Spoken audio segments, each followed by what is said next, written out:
Yo, yo, yo. What's up, everybody? Happy Saturday night. I know I was on just last night, but I decided to hop on here again and hang out with you guys for a little bit longer here on Saturday night. I was fortunate enough to put my kids down to bed and have a little bit of time to myself. So I thought I would just hop on. I also want to give a big shout out to uh, to Neil from Neil Bone Fishing and to Russ Dennis for throwing me a couple super chats last night. Russ Dennis in particular, who gave me $10 and suggested that I go pick up some beers. So overly generous. Really, I never ask for super chats or anything like that, but I super appreciate it. And so, as I promised last night, I did go out and buy some beers today, and thought I would hop on, give you guys an opportunity to hop on with me tonight, and just talk about some soft plastics, specifically the ones that I've been using this season so far, really in the months of June and July. You know, April and May were a little bit slow for me. April was totally pre-spawn and cold. I did not get a lot of opportunities to fish, but May started warming up, and then June is really when things got going. So, what's up, Abe? How you doing tonight, man? Hope you're doing well. Good to see you in here. Thanks. I was just saying, as I mentioned last night, and thanks to Russ Dennis, I did go out and pick up a couple beers today, and so thought I would hop on here, hang out with you guys for a little bit, and talk about some soft plastics. Ron Holly in the building. What's up, dude? Ron texted me not too long ago, just last hour, and asked about a specific soft plastic. So I did want to address that here on the live stream, and just also talk about some of the soft plastics that I've been using thus far this season. We'll run through maybe 10 or 15 different baits. And as always, I would encourage you guys to ask questions about anything that you have. And if I have an opinion, if I have an answer for you, I'd love to share it. If not, then so be it. And I'll let you know if I don't. So no worries. Good to hear, Abe. I am doing pretty well. Thank you very much. Had a pretty good day. My daughters were well behaved. My son is just a little bit, cranky, we'll say. He's going through one of those growth spurts. And he's just, he did a lot of cat napping today. You know, on the weekends, my wife works at night and sleeps during the day. So I'm with my kids from Friday night until Sunday night, pretty much exclusively. So, just juggling 3 kids. But today was a good day. Appreciate you asking, Abe. Justin, what's up, dude? Having a good night? So far, so good, man. I'm going to wait to crack this beer for a couple minutes because you never know if Russ Dennis or Neil of Neil Bone Fishing are going to show up tonight. And they threw me a super chat last night for really no reason, but I know that that Russ jokingly said with his $10 to go out and buy some beers, and that's what I did today. So here I've got the Avery IPA, made here in Colorado. This is one of my favorite IPAs, has been for the last decade or so. So picked up a 6-pack, had one earlier for dinner after cooking some burgers for the family, and thought I would crack one with you guys, and hopefully Russ if he shows up. But Matthew, what's up, dude? How you doing tonight, man? Abe says, lucky I have 3 girls and had to wait for my grandson. Yeah, honestly, I thought I was going to be one of those dads who was just going to be a girl dad forever. We decided to wait to find out the sex of the baby until our son showed up. So literally had no idea whether it was a boy or girl. And funny thing is, when he came out, you know, I was so focused on the moment and my wife just getting through it, that then the nurses grabbed him and my wife asked me, is it a girl or a boy? And I said, "I don't know." And I looked, literally had to like peek around the corner and saw his dick and was like, "It's a boy." And so yeah, super fun moment to uh to kind of be surprised and see something that I hadn't seen. And yeah, it's a true joy to have girls and boys. So I feel very blessed. Matthew says, forgot to remind you about that Akuma SBX carbon swim bait rod. I actually remembered that, dude. And I looked it up on Tackle Warehouse today. So I appreciate you mentioning that last night. I'm probably not going to go out of my way, like I said, to buy a dedicated swim bait setup for big baits this season. But you never know. Odds are I will probably do that in the off season this upcoming year and probably dive a little bit more headfirst into big baits next year. But uh, that might not even happen. So either way, I appreciate the recommendation on the rod, and we'll definitely keep that in mind moving forward. So that's true. Ron Holly did know it was going to be a boy and had told me in the months leading up that he had a feeling.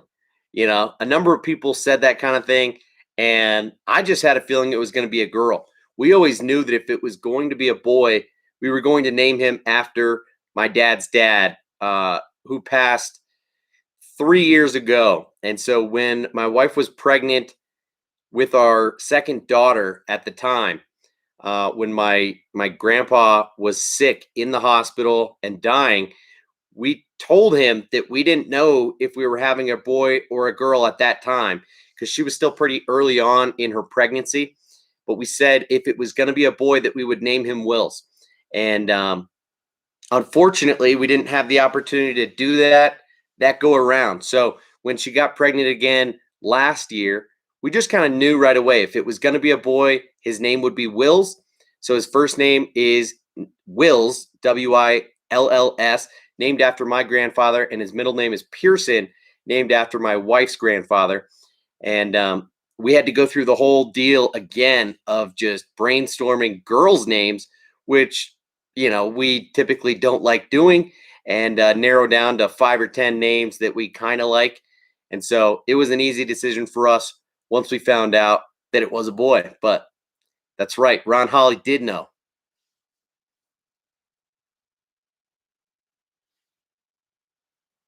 Justin, we both should what?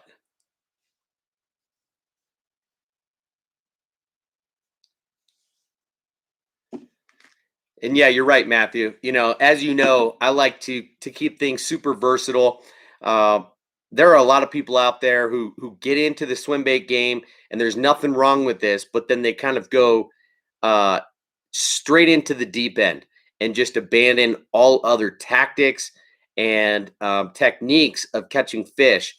And all the credit, all the power to those people for being dedicated to swim bait fishing, but that has been something that I've made a point to not do and will probably make a point to not do in the long term.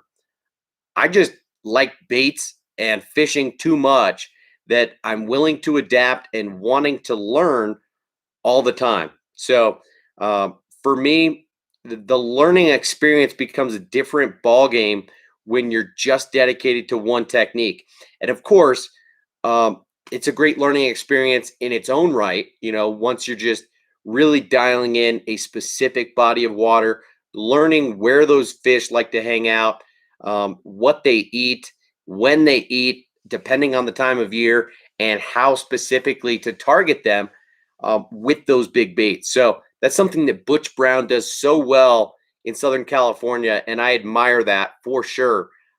He knows his fish like their family, but I like to explore and I like to try new things. So um, I'm still very much in the learning phase when it comes to fishing as a whole, and like to mix it up. So I've got probably a dozen different combos, um, most of which are dedicated to each individual technique.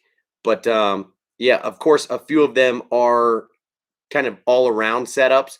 But at this point, I like to to collect. I like to try new things, and I like to be as informed as possible so that I can cater to the masses and educate you guys as much as I can.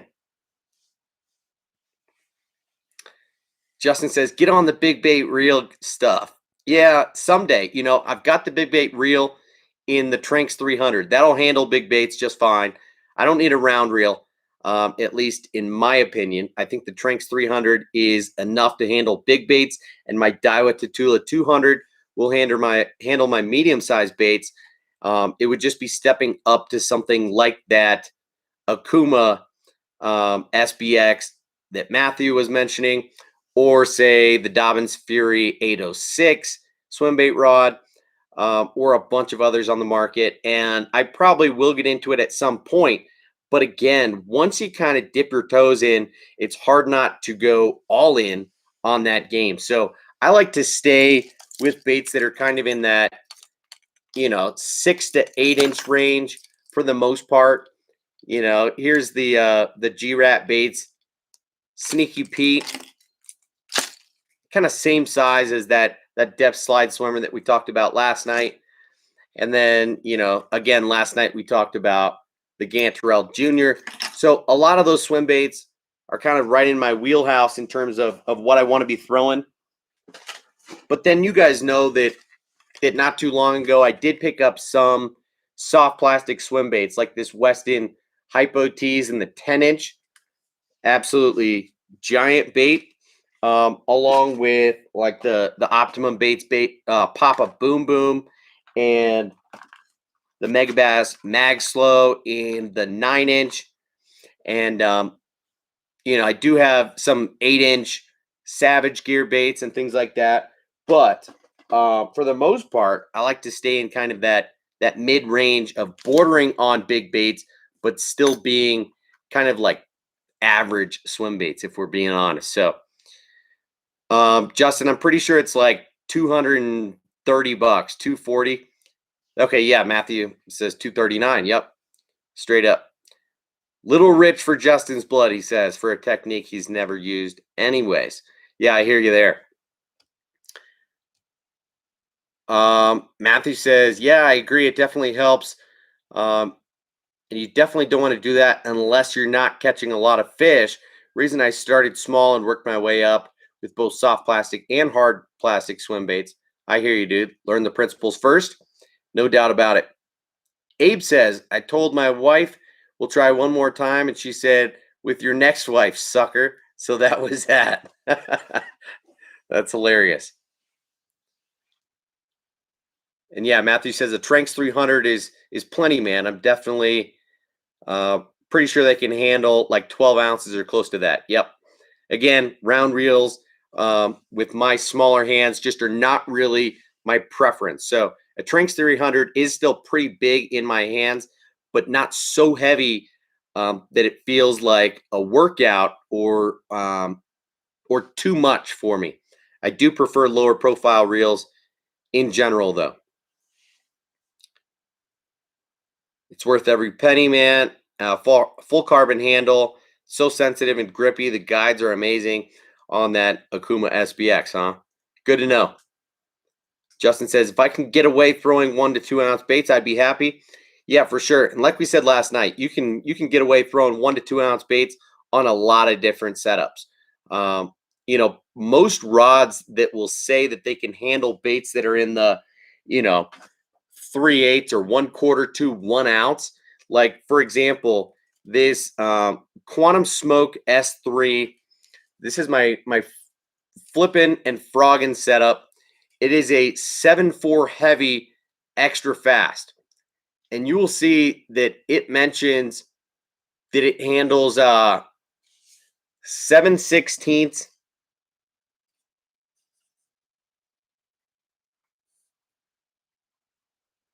to 1.5 ounces. I would feel very comfortable throwing a 2 or 2.5 ounce bait on this rod. But like I mentioned last night, I would prefer that that's a single hook that I'm going to jack the fish on and literally just horse them in Whereas if I'm throwing a treble hook bait, I prefer something with a little bit more tip and give just in case. You know, you don't want to rip the treble hooks out of the fish's mouth, and you don't want to give them the opportunity to throw the bait either. So, holy. And yeah, Matthew's right. 1 to 2 ounce baits, it's a good range for catching solid fish. You know, you're not necessarily going for a state record in throwing 1 to 2 ounce baits in general, though of course it could happen. But only reason that Justin was contemplating the round reel was price. Not sure if you can get a 300 series for cheaper than $109, can you? Yeah, I don't think so, dude. No, that Cardiff is probably the best bang for your buck when it comes to throwing big baits. It's just big, right? The loose Super Duty is $199. Is that for real? All right, guys. I don't know if I can wait. I'm going to go ahead and crack this beer for you guys. Again, one more time, I will say thank you to the gentleman who threw some money my way last night and suggest that that I pick up some beers today. I did just that. Justin says $156 on discount tackle for the loose Super Duty. Let's check that out right now. Is that right?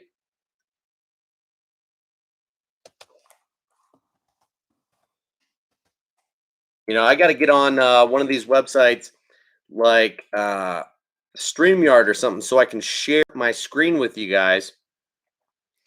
No, see, the Super Duty LFS is what's on sale, and that is not a 300 size reel. That is more of a standard size reel. And if we're looking at it, does it mention? I don't think it mentions in the description just how big that spool is, but the LFS is not going to have a giant spool on it, okay? It's the Super Duty 300 speed spool that is going to have the larger spool, and that is $199. So Matt was right about that. And it does say in the description there that you can fit, you know, 190 yards of 14-pound line. You know, not that you'd be using 14-pound line on there, but you'd be able to fit, you know, well over 100 yards of whatever line you're going to use if you're using 20-pound or whatever. So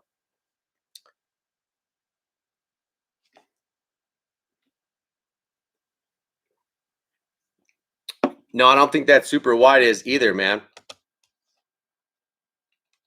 Let's double check that. Oh, 159.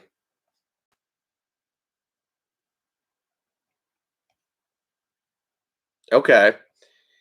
Yeah, interesting. I do wonder about that. That's not a 300 size reel.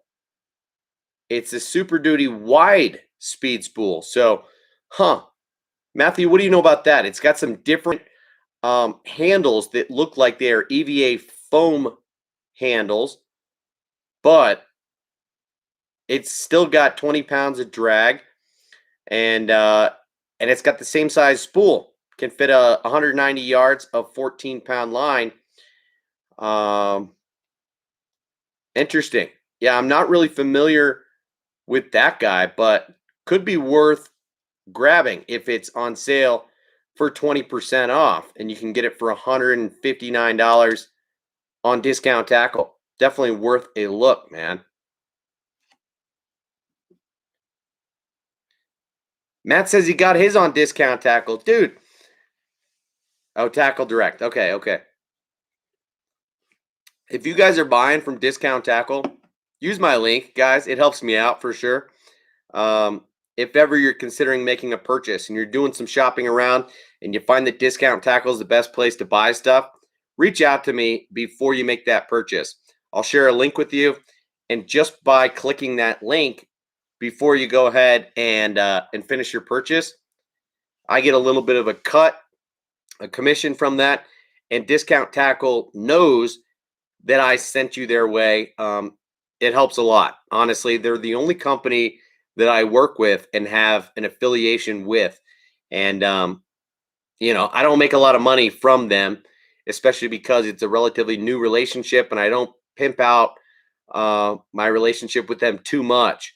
So, any bit of help goes a long way. Let's talk about soft plastics, boys.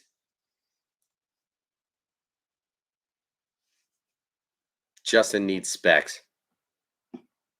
Yeah, I know, Ron. I don't know what everybody's using StreamYard, and at least from what it looks like, you can stream there for free to a limited extent. And then I think a lot of people do have subscriptions to StreamYard and are able to bring in multiple people and share their screen and do a whole bunch of stuff with StreamYard. But of course, you see that logo up in the upper right corner of the screen. So, yeah, kind of a weird deal, but I haven't done that just yet. But of course, all you can see is me during the stream. I can't put myself in the corner and show you what I'm looking at on the computer, which would be a cool feature to be able to look things up and show you discount tackle, for example. So I'll probably get on that eventually, but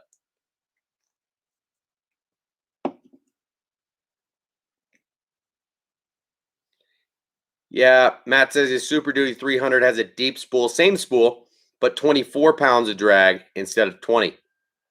And it's got the power handles. It's 115 millimeters. Okay. Yeah, definitely different handles. Definitely more drag. It's a more refined reel, but pretty dang similar. So, yeah, it might be worth a look, Justin.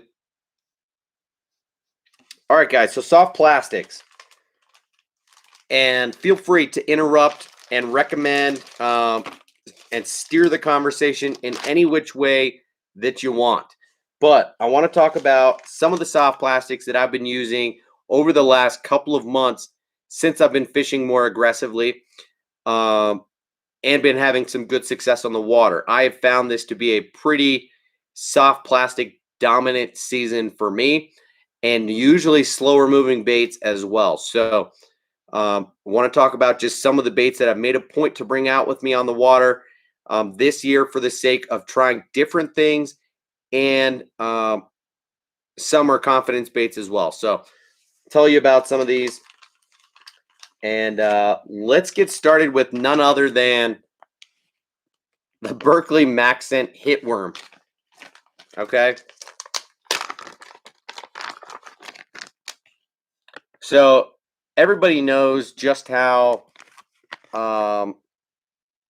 borderline unfair Maxent has been over the last couple of years, especially when it comes to smallmouth fishing up north, like on the Great Lakes. And it does stink pretty damn bad. Now, one thing to note about the Maxent soft plastics are that it penetrates the soft plastic pretty well and therefore creates a very soft plastic material that is less durable than the original power bait. So you are going to sacrifice durability for quality and extra bites. But this Hitworm has done wonders for me.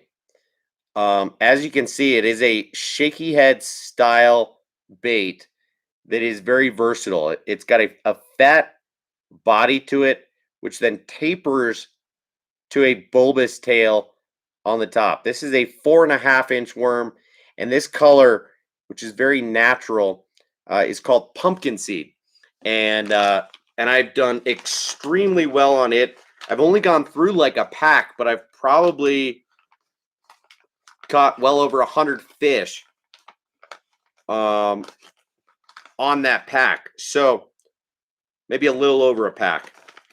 But what you'll notice if I start pulling some of these baits out,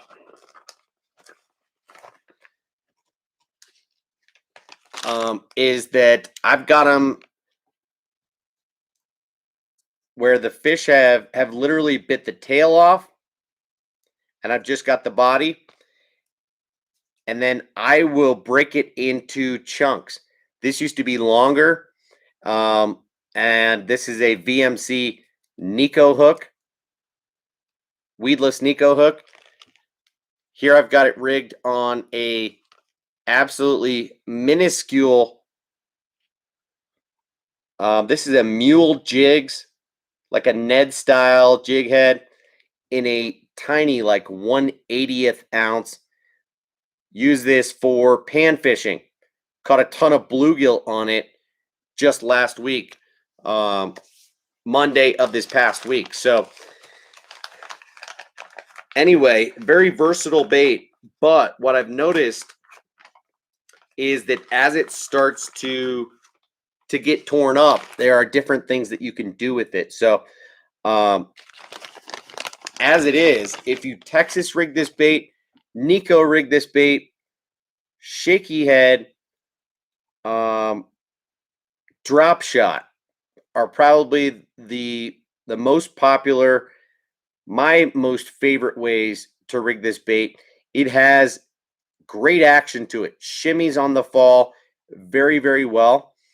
And then, like I mentioned, sometimes fish will just rip this tail straight off. Or if you feel like it, you can just cut this last 1.5 inches off of the worm. And then what you're left with is essentially like a 3-inch Maxent General. Maybe like a 2.5 inch.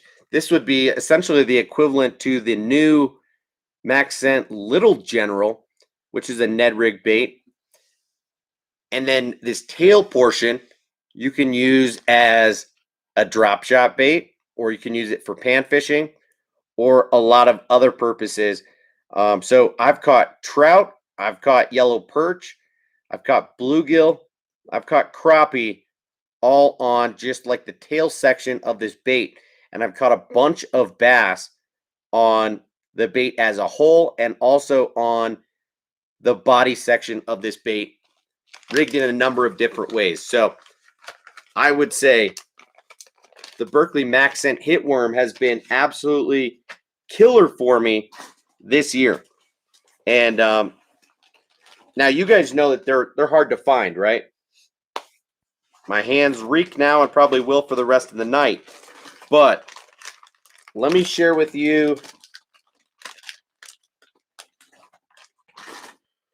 one other bait that has done well for me this year, but not nearly as well as the Hitworm, and that is the Flatworm.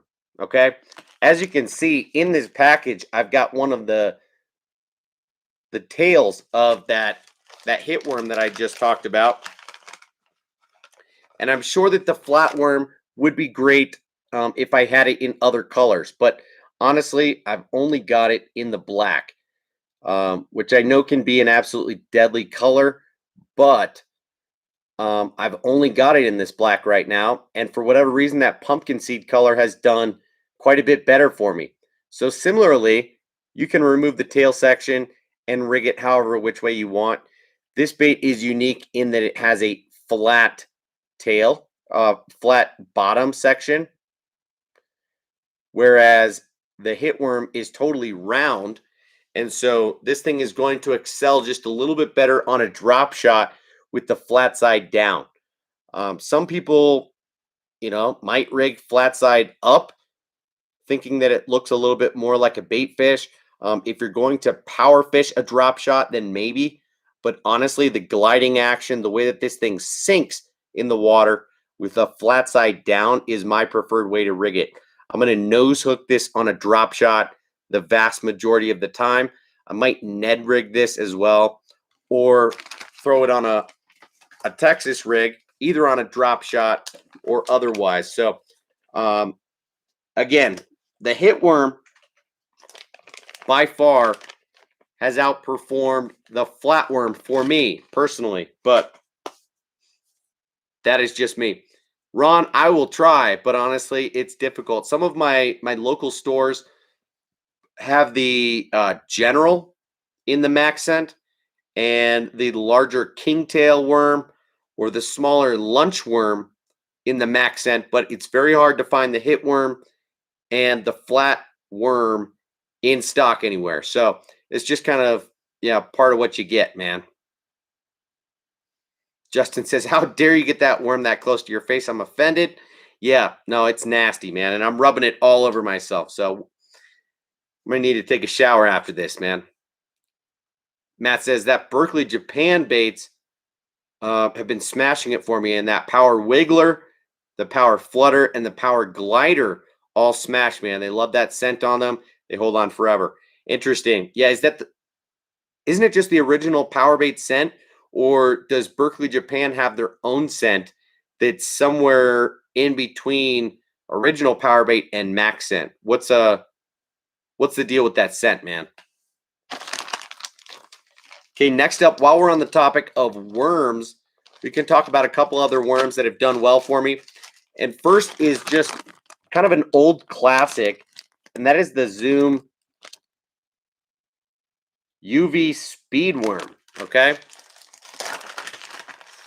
it's too bad that Zoom doesn't really have like a true patent on this design, because it seems like nowadays everybody has their own speed worm. And to be honest, Z-Man is the most recent company to knock it off and create their own version, which I am going to buy. You guys know that I'm big Z-Man fans. I've got a ton of their baits and like the durability and the designs, um, and the action in general of their baits. So nothing against the fact that they followed suit and did what everybody else is doing. I also throw the Strike King, Rage Tail, oh, what do they call it? The Cutter Worm. Okay. Um, that guy, same exact deal, but just slightly different tail. So the Speed Worm in the Sun Gill color has been awesome for me. This is a 6-inch bait, I'm pretty sure. They do sell this in a Magnum size, which is also very good. But I've been throwing the standard size and having great success on it so far this year. The Sun Gill is a very natural, um, kind of a green pumpkin top. It's not even a watermelon. It's a little bit more orangey than that, but then with a variety of flake in it, um, from purple to blue to orange and green. And as you can tell from the coloring of this bait, that there is a specific top and bottom of the bait. And so this tail is meant to be rigged sideways. Most people would look at a worm like this with a curl tail or a speed tail and think that that has to be up or down, but really it's supposed to be on its side. Okay. So I've learned that and had very good success on this bait. Sometimes they will short strike and get the tail, and it is what it is. Then what you're left with is just like a 5-inch Senko style bait. And because it's made by Zoom, it's got a relatively light amount of salt in it, slow fall. And yeah, when you do have the tail on there, though, it's got great action, especially when rigged on a Texas rig. You can throw that with a weight or not. I've thrown this weightless a fair amount this season and had great success on it way up shallow. So one thing that I do like to do if throwing it up shallow in weeds is go pretty deep into the nose before coming out so that you can bury that line tie into the soft plastic. Okay. Now, I do prefer other hooks than just a straight uh, bend like this, because you are going to end up with it bunching on the hook like that, and you're going to have to fix it every so often. So, Trocar and a bunch of other, Mustad with their grip pin, they make good keeper systems to be able to Texas rig this thing without it sliding down. But honestly, really like the Speed Worm. Only issue with Zoom, in my opinion, is that it doesn't have really any scent. So if you're not getting bites, but you do notice fish interested in the bait, it can help to add a little bit of scent to those baits. So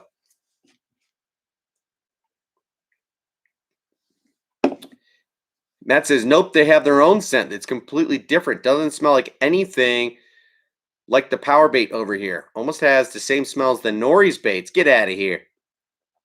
Which is almost like an amino acid popcorn squash smell. Very unique. Interesting. I find that that's very common in Japan, that they've got more shrimpy squid scent than, say, crawfish or garlic, like a lot of our baits here in the US are. So another bait that does not have scent and is kind of a pretty simple bait is the Yum Dinger in the 5-inch and in the summer gill color. So the Zoom was actually called Sun Gill, and the Yum Dinger is called Summer Gill. And I heard about this on one of the podcast episodes from Smallmouth Crush. And I've been rigging this thing mostly Texas rigged, but I've been throwing it wacky rigged. I've been throwing it on a drop shot. I've even been cutting it down and throwing it on a Ned rig. But there's something about this color that has done amazingly well. Okay. And it's got a lot more blue and gold flake in it, and a bit brighter of a chartreuse belly, more watermelony than green pumpkin. But underwater, it just like glows. And I like that the Dinger has a super slow fall to it, and it has this hook gap so that you can just lay your hook in there and not have to really expose the bait as much. And pretty durable too. So I've had really good success on that, especially when bed fishing. Now in the package, I've got one of the Zoom beatdown worms. I don't know if you guys have ever thrown this, but this is essentially Zoom's Ned bait that they create. It's a 3.5-inch stick bait that is essentially salt-free, and it is an awesome Ned bait. Also great on a drop shot. So I haven't thrown it as much this year as I did last year, but I do have a lot of confidence in it. So Matt says, with all my Zoom baits, I add some Procure trophy bass, especially my trick worms. Have a plastic box all organized to keep them straight. Yeah, man. That's the exact same scent that I use too. So Procure trophy bass. For whatever reason, panfish really don't like that scent, but bass do. So anyway, moving right along to baits that are not really stick worms necessarily. And you guys knew I would talk about this bait. But it's the Geek Crack Bellows Gill. Okay? Don't mind that Guggen baits rattling Ned sitting there in the package. I've only got 2 of these 3.8-inch left. And I've also got the 2.8-inch. 2 of these are rigged and pretty beat up already. So I really only have 2 that are new and 2 that are halfway used or more. And then as you can see, I've got a half-used hitworm in there, and then the remnants of one of these Bellows gills. So this is the green pumpkin chartreuse color in the 2.8-inch, and I've just got the straight green pumpkin in the 3.8-inch, and I have been very pleasantly surprised with this bait this year. I know that there was a lot of hype over the Bellows gill last season, and I was hesitant to pick them up because of the price tag. You know that the durability is not going to be great because it is a very soft, salty, soft plastic bait from Japan, and they're pretty expensive, dude. They're like $9 a pack, and in the 3.8-inch, you only get 5. In the 2.8, you get 6. In the 5.8, you only get 3, I think. So they are really pricey baits, but very, very good. I've been super impressed with them. I like the action on them quite a bit. I throw them weightless almost exclusively. I've heard of people using flashy swimmers, um, throwing it on a free rig or a drop shot. I have tried drop shotting them and had some success that way as well. But I find that my favorite way to fish it and the way that I've had most success is weightless. So I've thrown it on an exposed hook, like a Nico style hook, just threaded straight on, or Texas rigged, um, and had great success. Now, in order to extend the life of the baits, I mentioned this the other night, but I will use a owner twist lock style hook where it has a screw lock on as the keeper. So you just screw into the nose of the bait and then rig it Texas style. And that way, the nose of the bait will not tear up nearly as quickly. You don't have to rig it upside down. You don't have to chop it down, etc. You can get a couple more fish out of each bait that way. So the Geek Crack Bellows Gill has been one that definitely gets the thumbs up from me and that I will continue to use in the future. It's got that bluegill profile and it has a nice horizontal fall, unlike most baits that would fall nose down. And it doesn't have much of a shimmy. It just kind of falls really subtly, and that tail kind of waves. Let me show you one of them up close.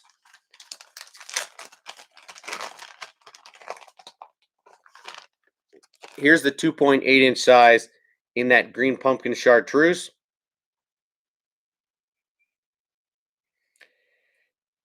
You'll see that it's a wide profile, and it tapers down just at the last little section. Maybe a 1/4 inch, not even a 1/2 an inch, is that tail. But it is a super lively tail nonetheless. And you can see it in the water that tail is just kicking and moving quite a lot. So I have rigged it sideways and I have rigged it up and down. I prefer it just straight horizontal and like you would think to rig it. But I've rigged it vertically strictly because I was wearing the bait out and decided to keep trying to use it however possible. Now, speaking of the popcorn scent, Geek Crack uses a scent that is very, it smells like Fritos. It smells like popcorn. And I really don't mind the scent at all. I quite like it. Ron says, Tackle Warehouse just got the flare red color in. Yeah, tough to say. I don't really have much interest in that color with this bait because unless you're going to throw it as a chatterbait trailer, which I probably won't because the profile is so large, then I don't see much point in using that red color because it is a bluegill bait. The profile and the colors ought to be bluegill as well. I don't quite see a reason to throw red. If you're throwing a crawfish imitating bait, if you're fishing it in the spring and you've got dirty water, you can justify throwing red. But for the most part, I'm not going to throw bluegill baits in a red color. And yeah, that's just me, man. Matt says, the only thing I don't like about those depth scats is that they have high salt content and they tear so easily, but they do work so well near brush and stumps. Yeah, the cover scat is one that is on my radar, but not necessarily my wish list, I will say. It's definitely a weird bait, as is that new heavy poop coming out from Nori's, huh? Yeah, all these scat style baits, to be honest. I don't quite understand it. I'd probably just throw a giant TRD from Z-Man. Where do I got him anyway? So the giant TRD, here it is cut down. That's pretty much what it is, dude. Throw that on a jig head, throw that on a Texas rig, punch it. That's what you got. This is a 6-inch super fat stick style bait that is buoyant, made to be thrown on a 6/0 Ned style hook made by Z-Man, the Mag Shrooms jig head. And this is a great bait. Caught a really good fish on my very first time out with it, I want to say 2 years ago, and have never really looked back. I do fish this bait from time to time. Got it in like 3 different colors. So Justin says, I used to doubt red, man. Early spring, it's all the rage. That's a fact. I do throw it in the early spring and will not stop. But I really only throw it in muddy water otherwise. So if trying to imitate a bluegill, I'm not going to throw red. That's just me. Peyton says, what's up, guys? Only stopping in for a second because I've got an early fishing trip tomorrow, but glad I caught at least a bit of the live. No problem, dude. Good to see you, Peyton. Thanks for dipping in for a second. No worries. Wish you the best of luck on the water tomorrow, man. Tight lines. Matt, what'd you say? That was smart, and damn, didn't know they made those. What are you talking about? The Z-Man Giant TRD or what?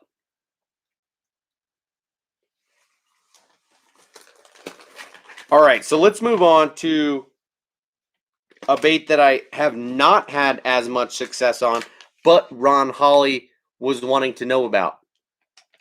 So we're going to talk about the chase baits, soft plastics. Honestly, we got the flip-flop and the love bug. I have thrown the flip-flop, but not yet the love bug. And Ron was wanting to know what my impressions were of the love bug so far. So to be honest with you, Ron, I don't have one just yet. But I'm sure you've seen the online underwater videos. This is the flip-flop, okay? Both baits have these hooded, they call them hood wings. Okay, it's a very thin material of soft plastic along the sides that does flutter on the fall. It has a squid-like action to it. So the flip-flop has these beaver-style appendages, which are very thin. You do have to separate the appendages. And in my opinion, this bait is going to be best for flipping. Best on a Tokyo rig, which is how I threw it.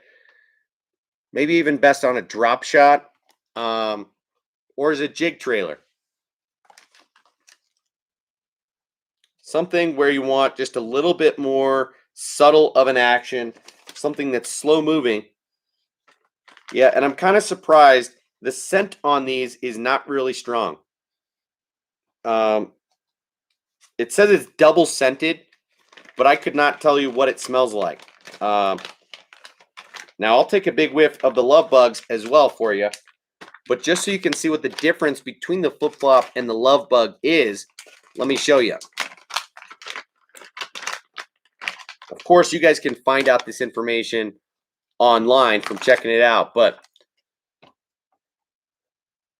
the love bug has that same hood wing design, but with these very thick Ultra Vibe Speed Craw Z-Man Turbo Craws style kicking legs that are thicker in nature, but essentially you're just going to get a kicking action out of this bait. So you're going to get a more aggressive presentation than what you get with the flip-flop. So while you could still flip this thing and throw it on a Texas rig or a Tokyo rig, you know, of course, a free rig, a drop shot, whatever, I think this thing is going to excel on the back of a wobble head on the back of a swim jig, or potentially a chatterbait, or just on a jig head, if you're straight swimming this thing, a keel weighted uh, swim bait hook, I think this thing is going to do best when swum through the water column as opposed to just flipped to individual pieces of cover. So, not a super strong scent. I can't put my finger on what the double scents are. It does have some scent to it, but it's not that strong, dude. So, I've been pretty impressed with Chase Baits so far.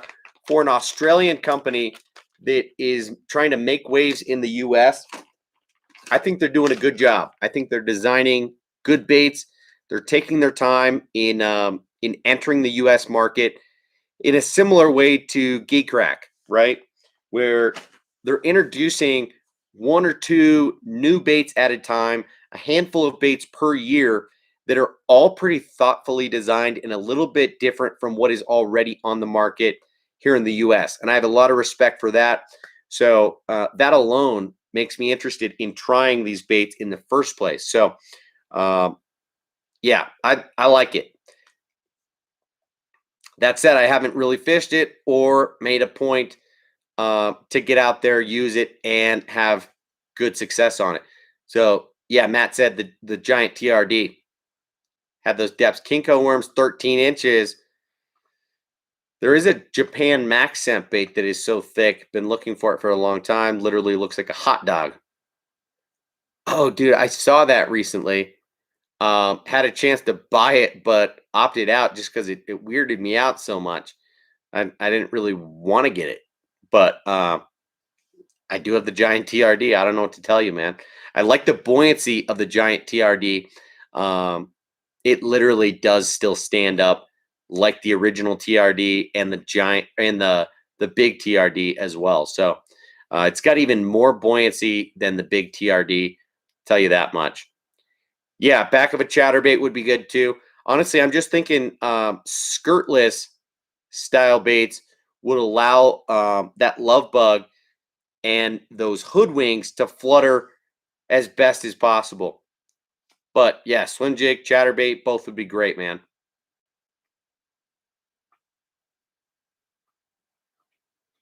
Justin says, "Have you guys seen the hot dog looking bait with pieces of jig skirt sticking out? Um, is it made by Tight Lines UV or which one are you talking about, man?" And Ron says, "I know I might be the only one on this, but I love the action on the chase bait smuggler. That bird bait, dude. Obviously, I haven't given it a shot, so I can't speak to it. But it's a crawler style bait, right? Crawlers are crawlers. Um, Now, as for what it imitates, how it looks to us is about catching the fisherman more so than catching fish. I think the action on the water, just looking like a fleeing bird, um, or bat, or um, terrestrial animal, doesn't really matter. Whether you're throwing a rat or a bat or a bird, um, kind of all the same, right? Rats have a little bit different, more of a traditional wake bait action, not a crawler action. But to me, crawlers are crawlers. I throw those bats from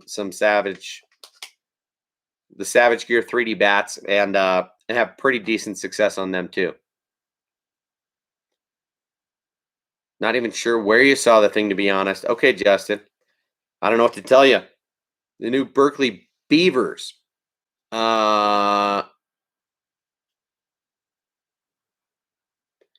you mean the bucktooth, like the Chapo style bait, dude? I think I've got one. um, let's see.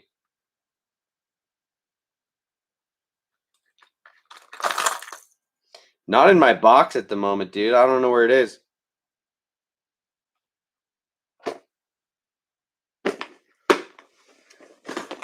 Bucky the Beaver, something like that. Yeah, those are interesting.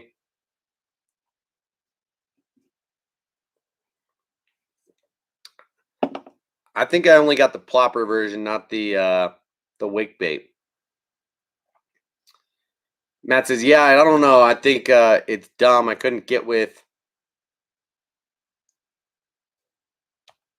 Couldn't you get that with a jig and a worm? Like I don't know. It seems gimmicky or not. Well thought of. They should have put it on the end of a bait to make that fall that moves. Yeah, the UV tightline stuff with the jig skirt straight through the bait seems kind of gimmicky to me too, man. I don't quite understand it. I'm not really on that train, to be honest with you. So there are a couple more specific baits that I want to talk about. And let's start with one that I've talked about a number of times on this channel, and this is the Strike King Baby Z2. Now you'll find Kevin Van Dam or Mark Zona talking about this bait a fair amount. This is a miniature fluke style bait. This one I've actually fished a lot. Let me pull a brand new one out of the pack and show you what it looks like fresh. These come looking pretty slick out of the package. Ain't gonna focus? Come on, man. So this is a fluke style bait with a typical split tail. It is made from Z-Man Elastec. So what's different about the Strike King Elastec baits is that they had Z-Man put some salt in these. So it's a little bit less buoyant than what you'd get from a typical Z-Man bait. But obviously a lot more buoyant than what you'd get from like the Z-Man Zinkers, for example. They're super salted bait. So what happens is before you fish this bait, you just go ahead and stretch it out. And what you'll notice almost immediately is the salt starts coming out. And it creates a little bit of extra buoyancy, a little bit more natural presentation. And so this one I have fished and caught a bunch of fish on, and it looks like this thing is real beat up, but it still has a ton of life in it. So this color has been by far my favorite and my most successful. It is a very natural bait fish imitator, whether you're trying to imitate shad or baby bass or what have you, but it's called Arkansas Shiner, and it's essentially just like a green pumpkin pearl, and absolutely love it. I fish it in a lot of different ways. So I've had a lot of success throwing it on a drop shot this year. I also throw it on the back of a micro chatterbait. I've thrown this on a Texas rig. On a drop shot, I will Texas rig it. I will also nose hook it.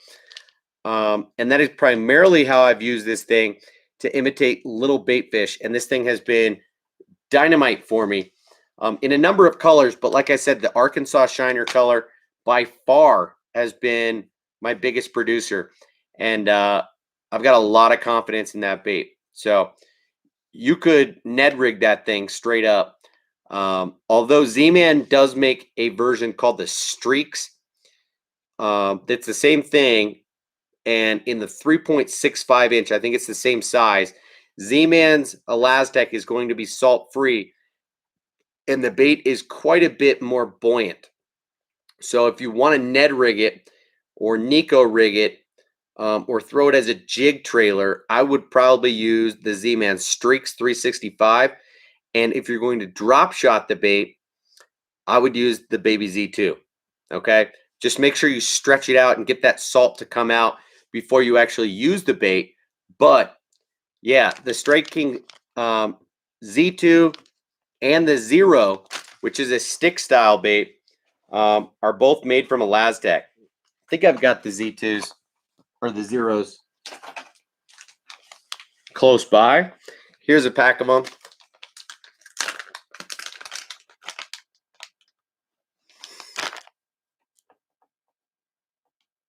So the Zero, and this color is pretty awesome. It's called Dirt. It's like a green pumpkin top, watermelon bottom. It's just a 5-inch Senko style bait. As you can see, it's got a lot of action to it, but because it's made from Elastec, it is going to have a kind of a funny action to it. So I find this best to be used on a weighted wacky rig, which will force the bait to fall vertically. If you throw this on a Texas rig or a weightless wacky rig, not only is it going to fall slow, but it is going to want to kind of go off of your target. So if you're pitching to specific pieces of cover, this thing is kind of going to drift off to the side and not go exactly where you want it to. But like I said, when you take a new one of these out of the package,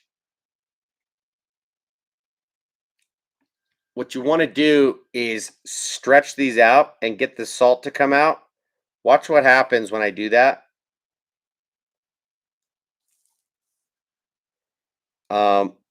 It will not only change the color of this bait, but it will make it more limp. And so like here is one that I've used.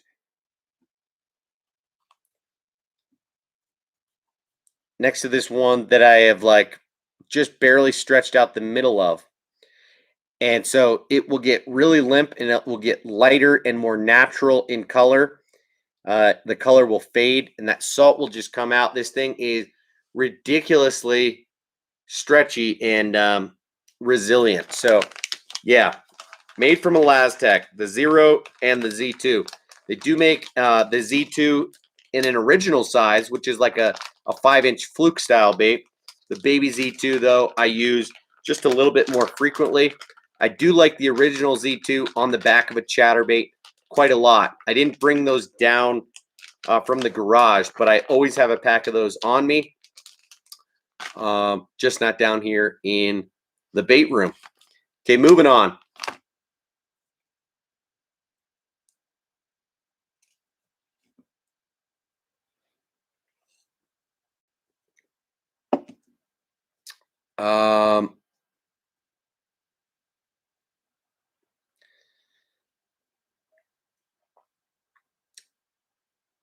Christopher Curtis in the house. What's up, dude?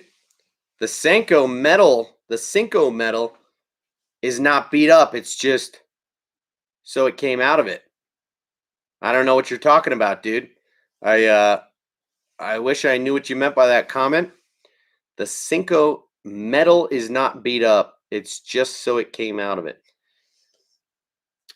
The salt. Is that what you're talking about? Matt says, "Yup. I didn't know it was elastic. Now you do, dude." Great baits, good price too. They're like $4 a pack. Check them out at discounttackle.com. Cheap plug. Ron says, "What would you say are your top 5 wacky rig worms?" That's a great question because are you talking straight wacky rig or are you talking weighted wacky rig? Because of course, you know, Yamamoto Senko is going to be at the top of most people's lists, but I would say the Bass Pro Shops Sticko has been one of my go-tos for a number of years now, especially if stepping up in size. The 6-inch Sticko from Bass Pro Shops. This is a similar color to what I just showed you, that dirt color from Strike King, although this is a half green pumpkin and a half watermelon red. Love this color. And I keep 3 of these worms on me most of the time if I'm going to be fishing stick baits. But top 5 stick baits, dude. The 6 Sense Clout has got to be on that list. Got a lot of confidence in it.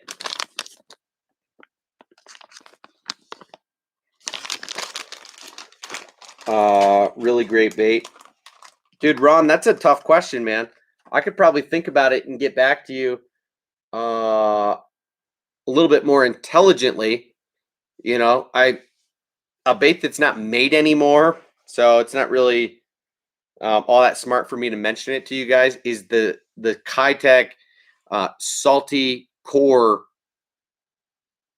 stick, which is a worm that might have one of hanging around here.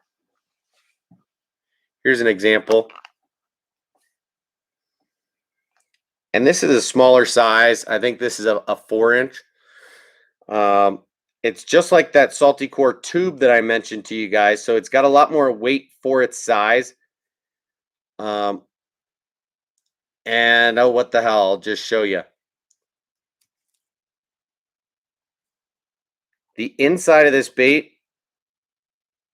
is pure salt. So it is heavier. You know, it's got a dual density soft plastic. So it's got a more durable outer coating and a denser inside. Very salty bait. Very interesting, solid bait. A little bit more durable than what you'd find from a Senko. A little bit thinner profile. I would say the Zoom Magnum Finesse Worm has been one of my confidence baits for a wacky rig for a number of years now. And yeah, I don't want to misspeak on the last one because yeah, there's probably one that is evading me a little bit. But if I'm throwing a weighted wacky rig, in comes the Strike King Zero, dude. So Justin says, "Do you guys have a community Discord for this channel?" No, we don't. I don't know. I'm really not familiar with Discord at all. Haven't been on that website, so I don't know what to tell you, man. Matt says, "What's your go-to swim bait when you do fish them?" And also, if you wanted to catch something in the range of 3 to 6 pounds,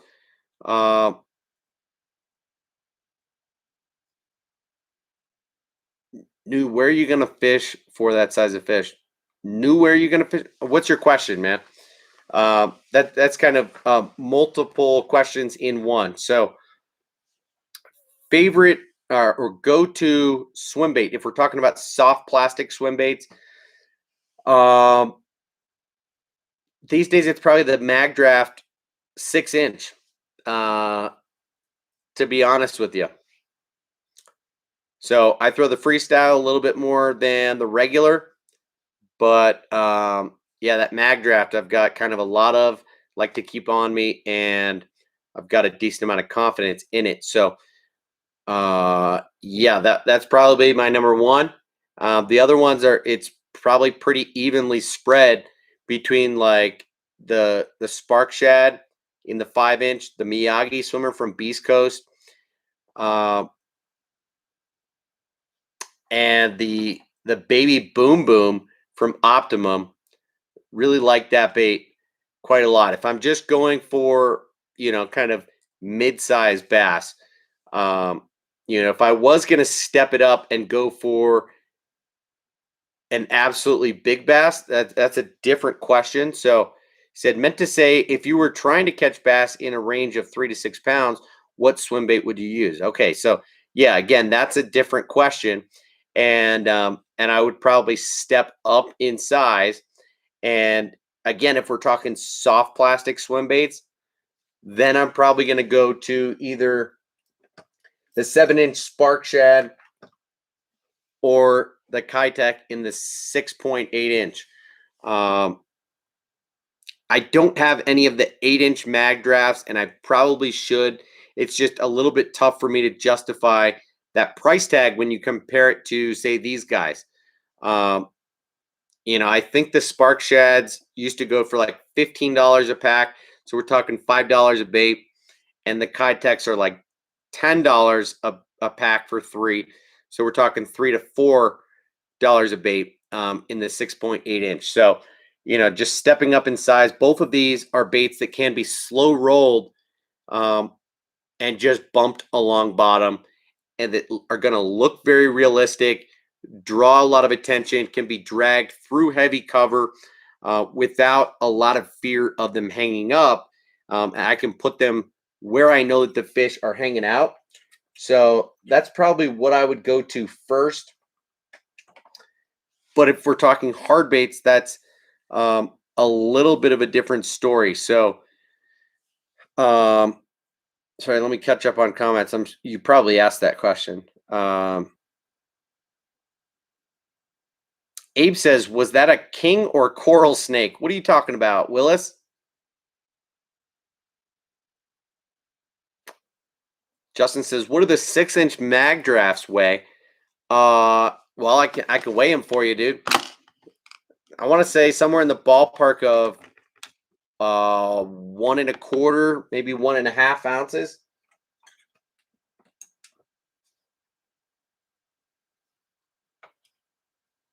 So here's one that's rigged on a 6/0 owner beast, and I'm getting 1.4, 1.38. So yeah, probably closer to just a little over an ounce per, straight out of the pack. Got a couple just sitting here, a bunch upstairs. 1.15 straight out of the package for the freestyle. So very manageable swim bait. Very good action on, say, a medium speed retrieve.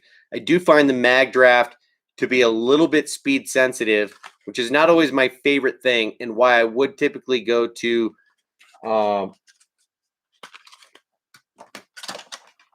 a slightly different bait if I want to slow roll it along bottom, because you can't really slow roll the mag draft because it won't have that tail kick and head wag that you want. But if you swim it a little bit too fast, it's going to swim a little bit funky. So kind of a true medium speed retrieve is best with the mag draft.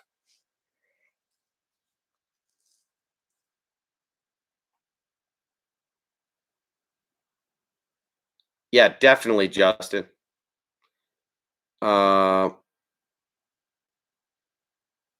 Matthew said, okay, so what about hard swim baits? Yep. Now, dude, I don't even have my hard swim bait box with me, dude. Let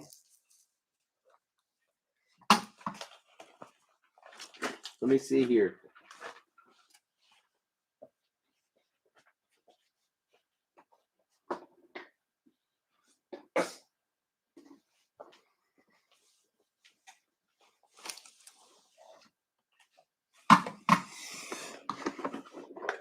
Now, don't hate on me, Justin, because I don't have a giant collection of big hard swim baits if I'm going for big bass, right? Like I did show you, the Pistol Pete, I do like for its wider glide. The Arashi glide, I've been pretty impressed with its action, though I do find it to be a little bit heavy, kind of clunky. One bait that I've always had a reasonable amount of confidence in, and you can feel free to dog on it all you want, is the Spro BBZ1 in the 6-inch.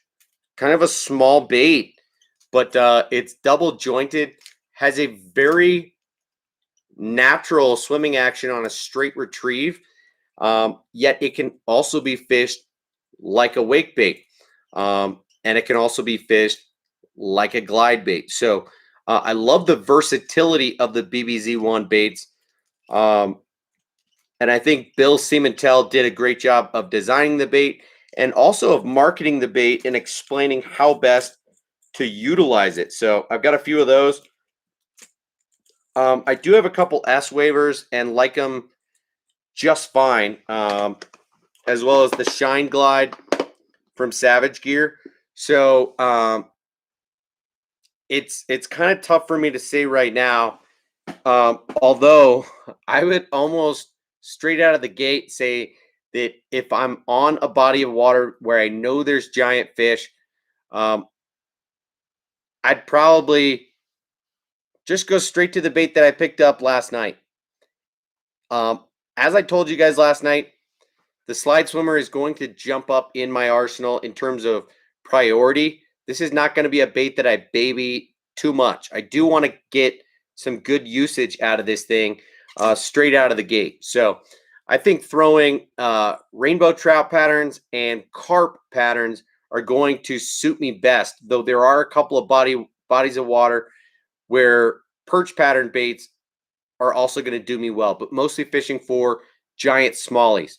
There is a place that I fish and will continue to fish more and more and get to know better over the next handful of years, especially as I get a boat and some advanced electronics and can really get on top of these fish, where the state record smallie here in Colorado does live, and is in the high sixes, low sevens, and they're perch eaters for sure. So I've made a point to pick up some perch pattern swim baits. I just showed you that Mag Draft Freestyle in the 6-inch. I've got the S Waver 168 in the perch. I've got that Oikawa Mesu color in the Arashi Glide. So, you know, it's tough to say where like the vast majority of my confidence lies in hard baits right now, because I've had kind of an equal amount of success on that BBZ1, the River to Sea, the Shine Glide, and I've been starting to have more success on the Arashi Glide, though I find it to be a little bit heavy. So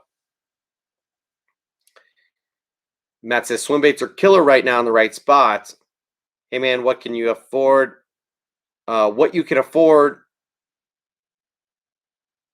Nothing wrong with that. Those BBZ ones are killer. Sure. And man, I'm telling you, use that depth bait now. You'll definitely get a big one because they shine in the summer. Appreciate the advice, man. Neil Bone, what's up, dude? How you doing, Neil? Cheers. Got a beer. In part, thanks to you last night. Appreciate you. How you doing tonight? In my worm case. Oh, okay. I hear what you're saying, Abe. Coral snake. So this color by Bass Pro Shops is actually called Sweet Tater Pie. It is a swirl color that does look kind of like a coral snake. It is black with some red and yellow swirled into it. Really cool color, Sweet Tater Pie. So I carry that. I carry the hybrid color that is green pumpkin and watermelon red. And then I carry just a chartreuse and white as well. And that's a larger 6-inch bait. So I will typically throw that on a weightless wacky rig, sometimes on a Texas rig if necessary, or potentially on a Nico rig. But yeah, mostly that's a weightless wacky rig bait for me. Neil's got a Dr. Pepper tonight. Man, where's Russ Dennis? I wanted to thank him for not only donating the $10, but for encouraging me to buy some beers tonight, because I did, and I hopped on here to drink one with you guys. So whatever. Unfortunately, he's not here tonight, but cheers to Russ Dennis wherever he is tonight.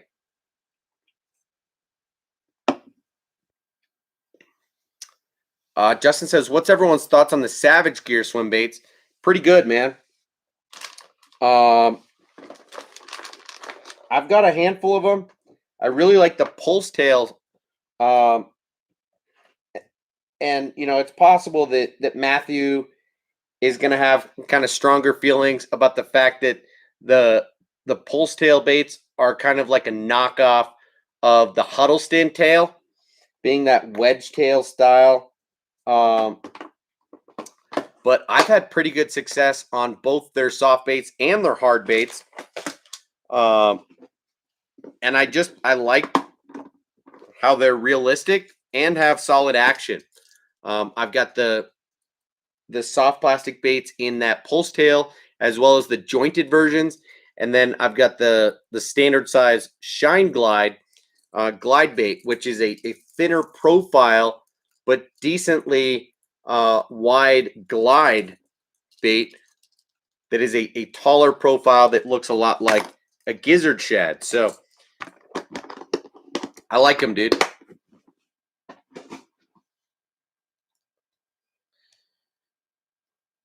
Neil says striking has a color like that. I see it at my Walmart all the time. Definitely need to try that out. It looks interesting.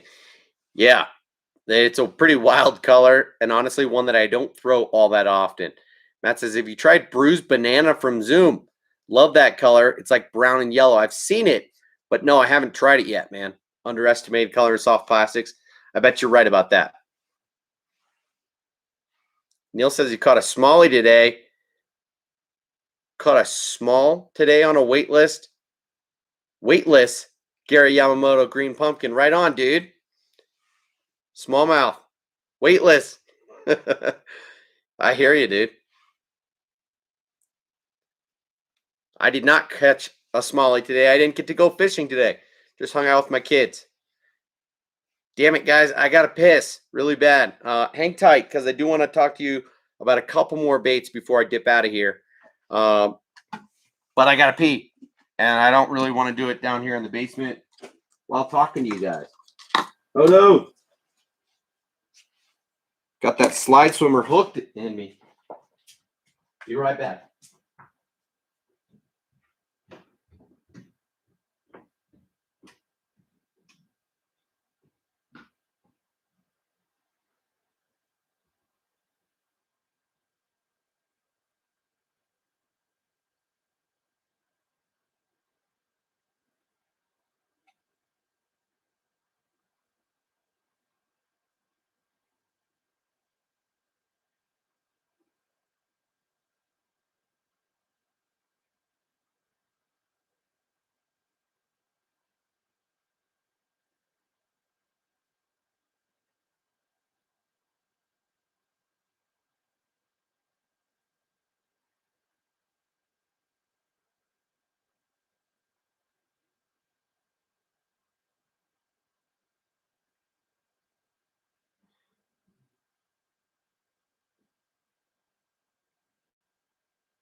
I'm coming. I'm coming.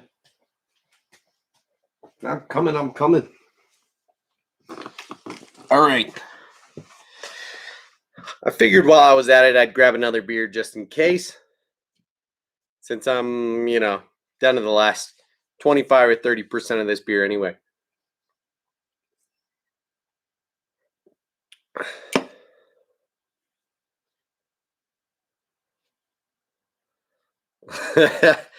Neil, I promise you I barely graduated high school and got my diploma. You're funny, dude. Is Savage Gear revamping themselves?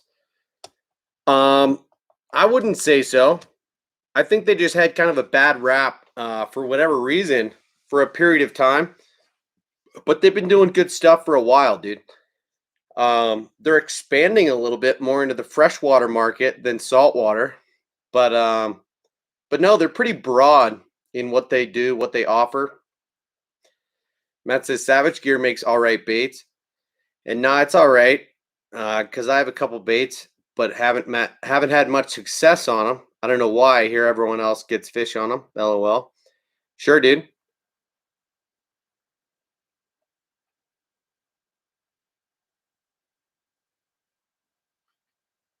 When you say trying to revamp themselves, what are you guys referring to?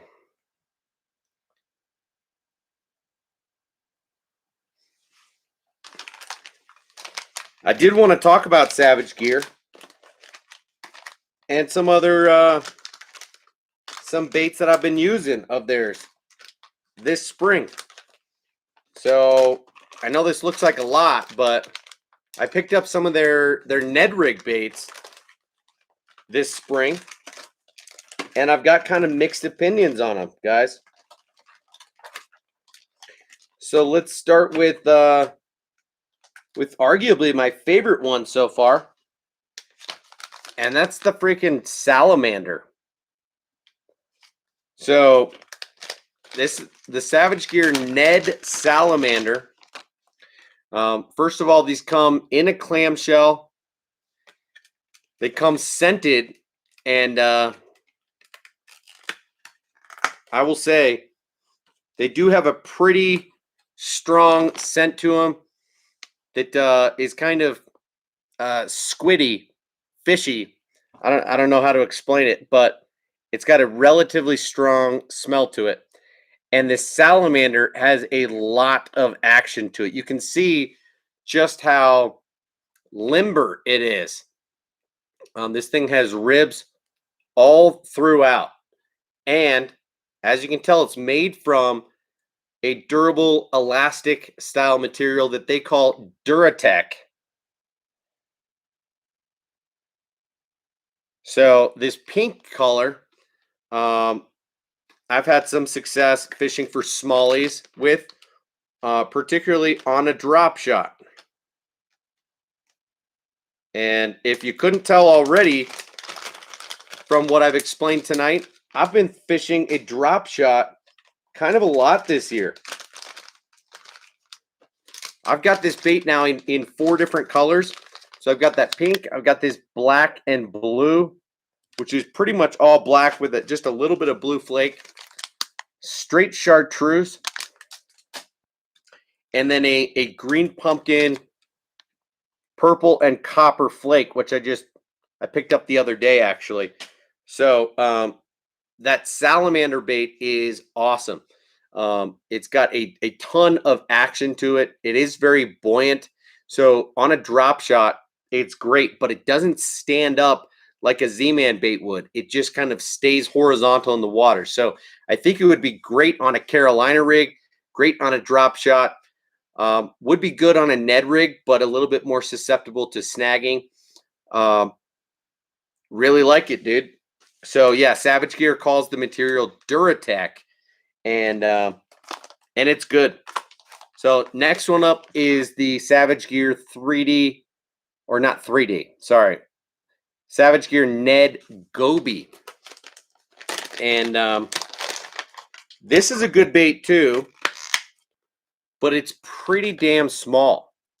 So this reminds me a lot of the Z-Man TRD tubes. Okay. It's essentially the same concept where they've got these tube-like tentacles on the back of the bait, and then a tube-style body that is hollow. So it's got a solid nose on it. So if you're just threading this on a Ned rig style head and you've got a bait keeper, it does have something to grab onto. Or if you're Texas rigging it, you can hide the line tie right in there. It's not going to slide too much. And then it does have more of a goby profile in that it's got these fins along the sides and fins on the top. And what's cool about the fins on the top is you can hide your hook right in there. I don't know how well you can see that, but if you Texas rig this thing on a 1/0 hook, you don't have to Texpose it. Same scent that I don't know how to describe, but I think it's a pretty good scent. I've had decent success with it so far. And kind of a cool profile bait. Really small, all things considered, because the body of it is a little over an inch and the tentacles are a little over an inch. So really small bait. The the Ned Goby. And then this guy, the Ned Craw, I do really like. I only got to fishing this recently, but caught a fish almost immediately upon using it. And this color is a little bit specific. It's called mud bug, I think, but it is like a translucent crawfish, and is really made to imitate a molting crawfish that is more susceptible to being eaten. And this is a tiny little profile. So, you know, they do make a 3D and a 4D craw, which are slightly different. The original 3D has a like an air pocket in the body. The 4D does not, but just has a little bit more detail, some other advantages to using it. And I think I've got both of those as well. But this Ned Craw is a smaller profile, which is downsized, and it's a 2.5-inch bait. So it's a tiny little, you can see next to my finger. And again, I do not have big hands. Tiny little crawfish. So awesome on a Ned rig or a drop shot close to the bottom. Short leader drop shot is where I caught a fish on this. You know, I pitched it out probably 10 feet from the bank, let it fall to the bottom. It was just sitting there, hovering over the weeds about 4 to 6 inches. And I saw some fish come inspect it. I twitched the bait and they didn't go for it. I saw them kind of move away, but I knew there were other fish in the area. And as I reeled the thing in back to the bank, a smallie came and smashed this thing. Love the realism in the design of these crawfish baits by Savage Gear. Super realistic in design. So again, all of these baits by Savage Gear retail right at $5 a pack.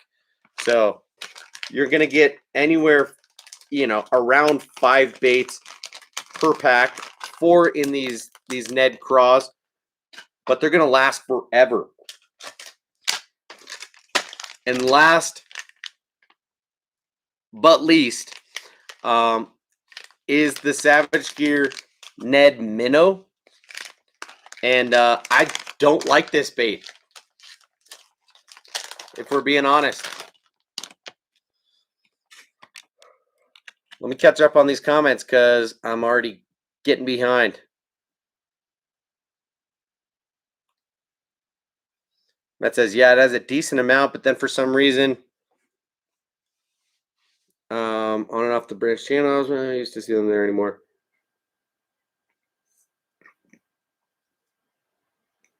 Okay, Savage Gear being taken more seriously, not just being like a gimmicky brand like Lunker Hunt or something like that.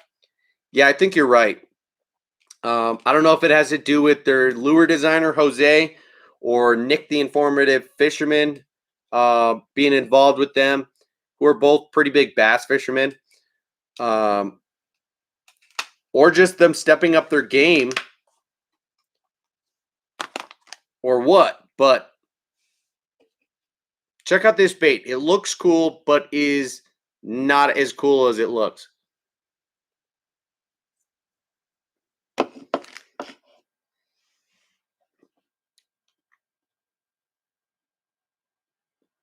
Yeah, Matt, the craw is really good, man. Really good. No, not impossible to rig. Which bait were you talking about, Justin? I can show you how to rig one. All of them sell for $5 a pack.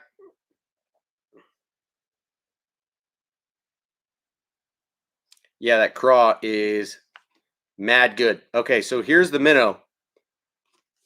Justin was talking about the craw. Like I said, I would rig it mostly on a drop shot. But let me see if I got a Ned head here close by.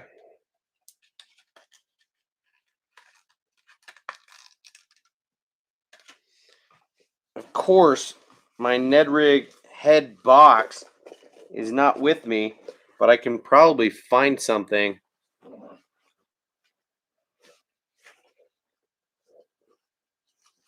if I need to.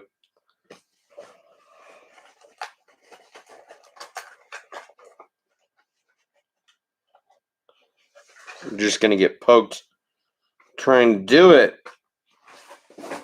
All right, let me grab something. I'm not going anywhere. I'm just poking around right here because I got to have something right here on this table.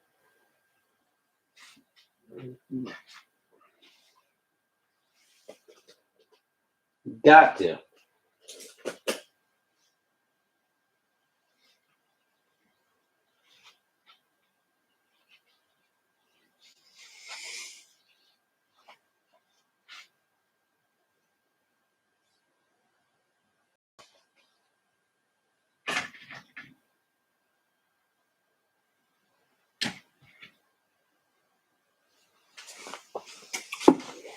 All right, well, not ideal. Got three options, and I'm going to show you how to rig it on a jig. This is the Z-Man Finesse Shrooms micro jig, which is essentially just the Finesse Shrooms jig head with a skirt and a weed guard on it. Okay, so it's a size 1 hook on there. As typical, just going to line it up and notice that it's going to come out right at really that first set of legs. Bring it in right through middle of that weed guard. And just like you would with a Laztec, you're just going to kind of slowly thread it on there. Just pushing little by little. And then punch it out the middle. Okay? And now this has a single wire bait keeper on it. Of course, now the skirt's all in the way, but I'm just going to shove it up over that wire bait keeper. And like you might do with a Laztec, just kind of yank on the neck of it, but push it up on there.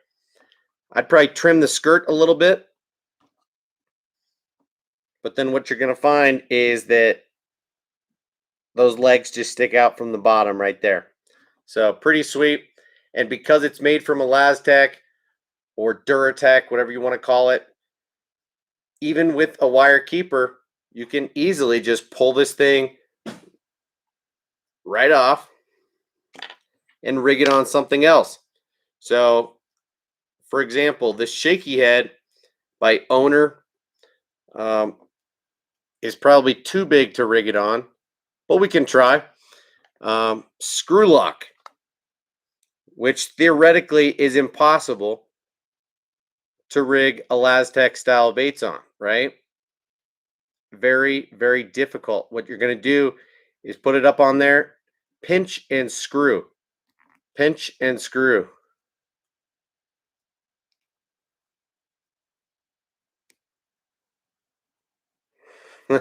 And I might fudge this up trying, but just to show you that it's possible, I'm going to try it a couple of times. There are a couple of tricks that you can do in making this a little bit easier.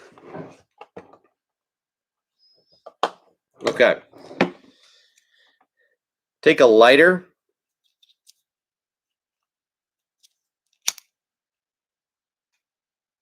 Heat up that screw lock a little bit, burning the lead.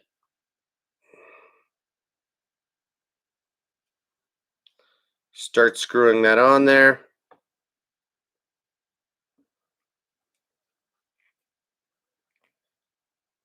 And now the screw lock is not hot anymore, but it's starting to go on.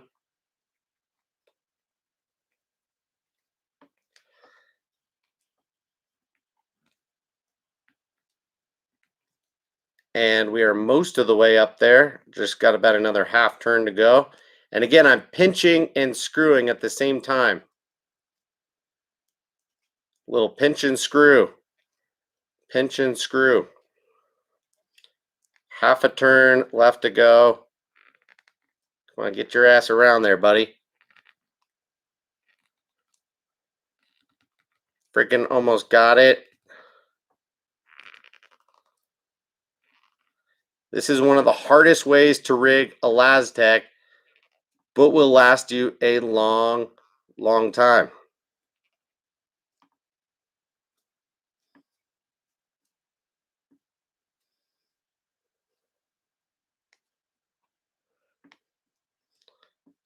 Okay, and it's kind of on there.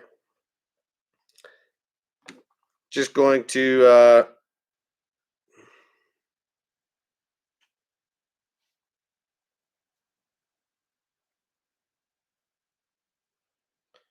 give it a little bit of a twist and poke it through the nose of that bait. And voila, here we've got our shaky head.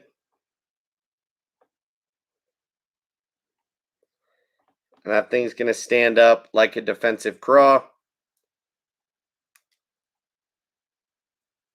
Now I'm going to waste all of my hard work, and I'm just going to twist this thing right off of the screw lock. And it's still good as new. The last hook that I could find, which is not a real Ned head, is an old little round ball jig head that you'd use for, you know, a crappie grub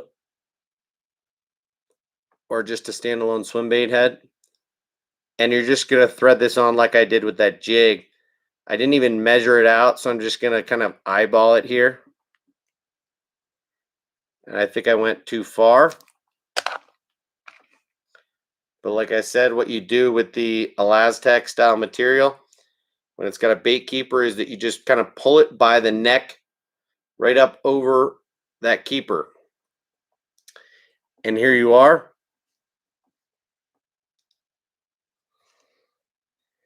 Very easy rigging, just fine.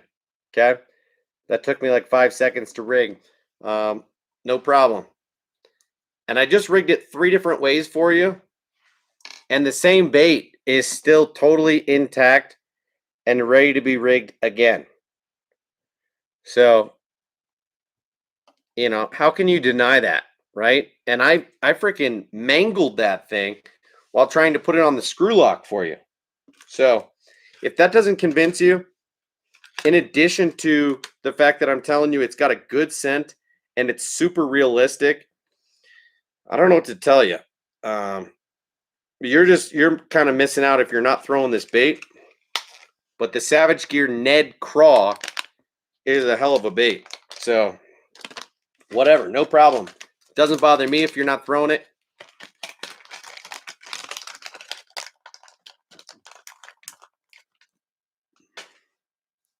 Hope that was worth it for you, Justin.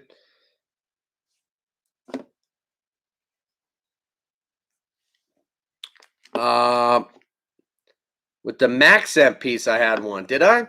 No, that was a micro jig head. Okay, that was not a Ned rig head. That was a mule fishing, tiny little Ned head. That was different. Okay, that was a 1/80th ounce jig head with like a size, I don't know, 6 or smaller hook. Really small hook on it. So anyway, probably not the best to rig that guy on. And it was, you know, I used that. It's designed to be thrown with this guy, which I did not bring any of these up from the garage, but meant to talk about these. And this is the Mule Fishing Donkey Tail Junior swim bait. It's a 1.6-inch swim bait, which is made from an Elastec style material, and by none other than Ethan from Online Outdoorsman, a fellow brand ambassador from Discount Tackle, and a friend of mine. So, good guy, started the company like a year ago and is making these swim baits in a 2.8 and a 1.6 inch size, and he's making jig heads as well. I should say he's getting them made. He's selling them. He's designing them, and then he's outsourcing the manufacturing, and he owns the brand. He's selling the products. So great stuff, though. So Mule Fishing is the company. Here is the Savage Gear Ned Minnow. And I've got this thing in 2 colors. And I've given this thing a limited amount of time on the water. So maybe I'm judging it a little bit too quickly. But here are my impressions. This thing has segments, as you can see, that almost remind me of like a Yamamoto Seiko. But if you notice, these things are really tight together. This bait is made from Duratec, so it is stretchy. But if you notice, when I stand this bait straight up and down, the tail does not bend over really at all. There's a very minimal kick to this thing. And so even though it has slits in it, the tail kick is not a lot. You have to fish this thing very fast to get the tail to kick. And I would imagine in cold water, this thing is going to have zero action. So I found in the ways that I want to fish this bait, on a Ned rig head, on a round ball jig head, on a drop shot, it is made to be fished on a Ned head. It has a cut off nose. So it is not a realistic head. It is made to be threaded on a jig head, and yet it has little to no action. Not a big fan of that one, okay? At least so far. Still got the same great scent, great details, cool colors. I've got it in this smallmouth magic color, which is a lot more realistic of a bait fish imitator. But as far as action, not so much of a fan, okay? Justin says, I'm going to pick up the craws and salamanders and try them. Good idea. Big fan of both of them, dude. I would recommend that you do. And you're right about that, Neil. If the screw was free swinging, if I could just rig it just on the screw and not have to go around the jig head and the hook itself, it would be a lot easier. You're right about that.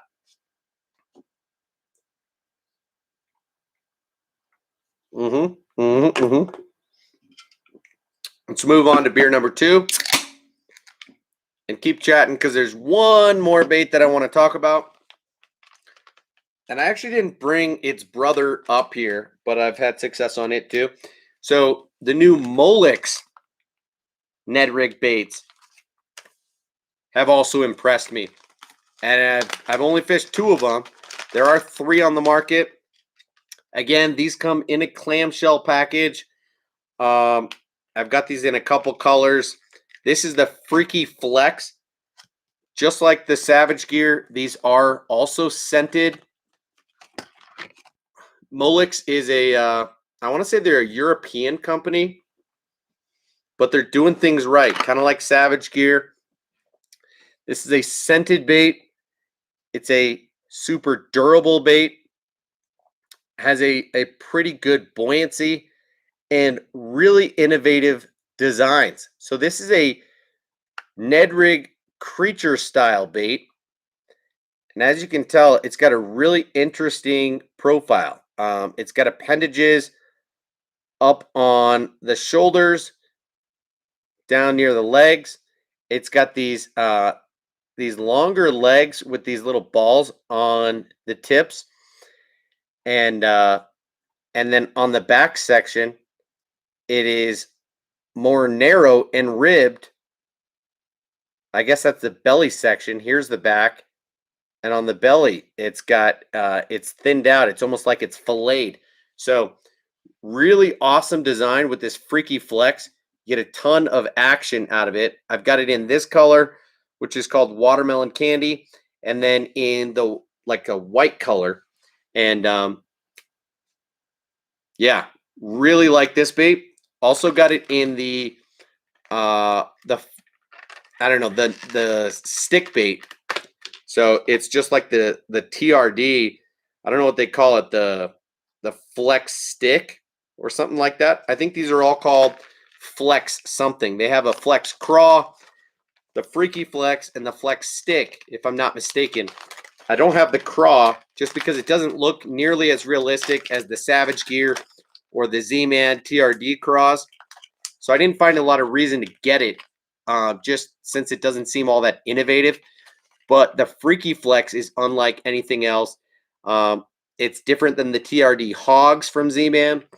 And I do love that these and the Savage Gear Ned baits are all scented.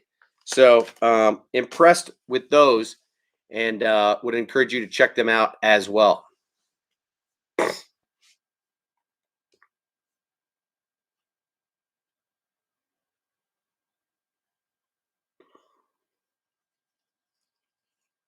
Kind of looks like a shrimp. That fish one looks almost like the DRT cramp shads, which is weird, but thicker. The DRT is thinner, but had the same tail, like exactly. Interesting. Last year I was fishing the Yum Ned Craw at a creek near me and was doing very well, catching rock bass and smallmouth. Yeah, the Yum Ned baits are legit, dude. I might even have a pack right here. Here's the Yum Ned Craw in the soft green pumpkin color. I have been very impressed with the Yum Ned baits as well, the Yum Ned Dinger and the Ned Craw. Really great baits. I've got underwater footage of these two baits. It is a little bit less realistic of a design. You know, it is a flat bait, so I think it's better on either a Ned rig or a drop shot. But it's got great buoyancy to it, and I like the softer colors that Yum is making in these baits. Now, they make a Ned Minnow, which really doesn't appeal to me in profile. Seems like it's a pretty dead action bait, so I have not gone out of my way to get that. But yeah, that Ned Dinger and the Ned Craw from Yum are sweet. The Ned Dinger is actually a sleeper bait. I think it's out in the garage. I like to keep a pack of those on me because the tail of that Ned Dinger is hollow and has a hole in it. It's designed so that you could put a rattle in the tail of the bait, and it still floats even with a rattle in it, which is extremely rare for a bait of that size. So, yeah, good bait, Neil. You're absolutely right about that, man.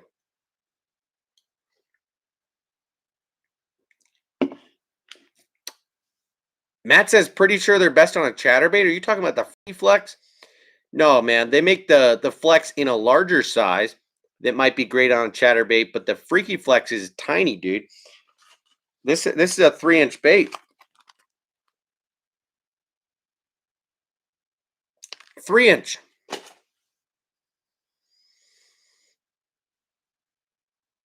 A lot of times the skirts on a jig will just lay down flat, leaving the bait very visible unless it's floating, I feel. Yeah, I don't know what kind of skirts are floating, but yeah, it depends on how much you dead stick your jigs versus work them. I'm usually working my jigs relatively quickly. So I want that skirt to be pulsing in the water. So I will let it hit the bottom, and then that skirt will kind of flow out, and then it will go back down. So I will give it maybe 2 seconds on bottom to pulse out before then I hop it once or twice or drag it. But I usually find that with hopping a jig, especially a micro or finesse jig, you're going to get the most action out of the skirt. If you're dragging it, yeah, it's not really going to do much.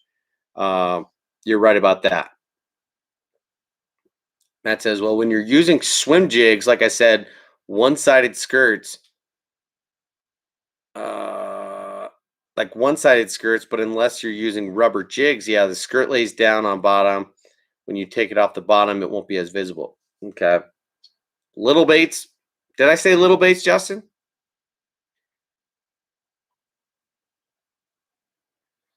Neil says he's got a Molex Nano jig, and it's awesome. And agrees that the Yum baits stand up really well. Yeah, man, for sure. And the Savage Gear craw looks like a shrimp. Interesting. Yeah, I could see how it looks like a shrimp and a craw. It is like a baby-sized craw for sure. 2.5 inches is a really miniature-sized craw. Uh, Truly like a baby that is molting in its first phase or two. And you guys know that every month during the full moon, the craws are out and doing their thing and shedding. So that is the time to throw transparent colored craw baits because the fish are keying in on crawdads that are more susceptible to being eaten because they're out and are easier to eat because they have shed recently and are softer in nature, easier to digest. So talking about the Savage Gear one with the segments that you said you don't like would be good on chatterbait. Yeah, that's a good point, actually. But again, dude, it's a 3-inch bait. So I wish I could take this Kitech bait off of here without destroying it and show you what it looks like on the back of this Z-Man. But you'd need to throw it on like a a mini or a micro chatterbait. You couldn't throw a 3-inch bait as a trailer on a full-size chatterbait.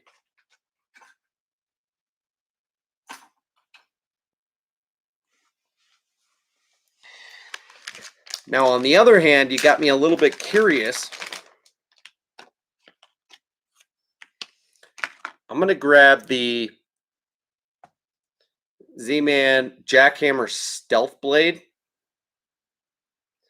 which does have a smaller hook on it.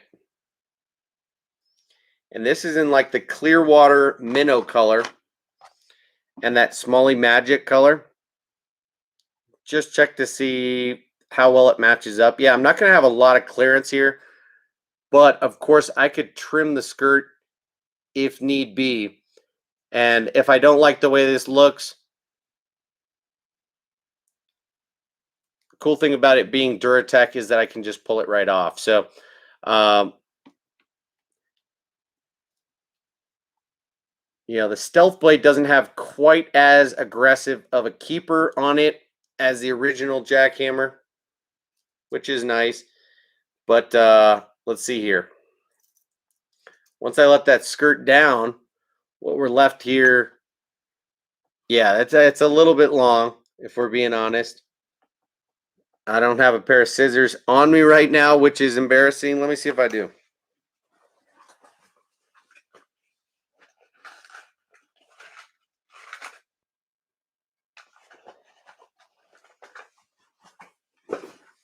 Yeah, damn, that's annoying.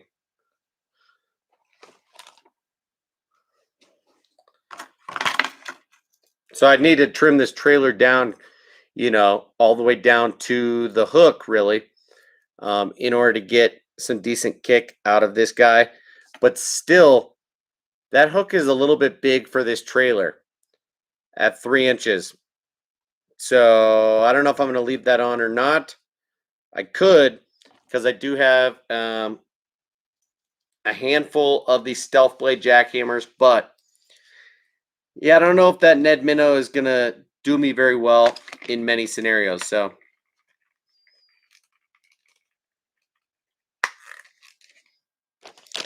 yeah, you're right, Neil. There are some skirts made with living rubber that will float.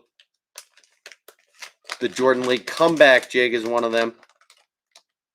Yep. Floating rubber is definitely underrated. couple years back, we got those invasive crawfish, pretty big and bright red. Are they in your area? Um, I don't know about invasive crawfish, but yeah, we definitely get uh, crawfish that range in color from like a standard green pumpkin or brown to orange and red, hint of blue. We get kind of a little bit of everything. So, it's not like California where it is just red, red, red. But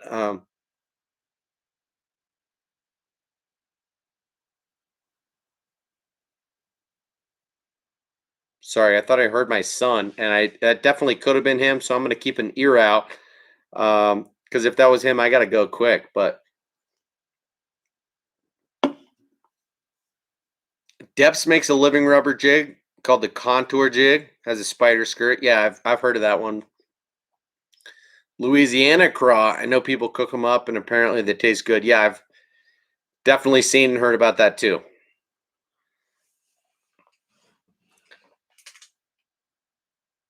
Yeah, I don't know about the Ned Minnow being in a bigger size. Honestly, doesn't have enough action in my opinion. I'd rather it just be a straight tail, just a worm. Um, but maybe you're right, man. I don't know. As you can see, this 3-inch bait is designed really to be threaded on a small hook.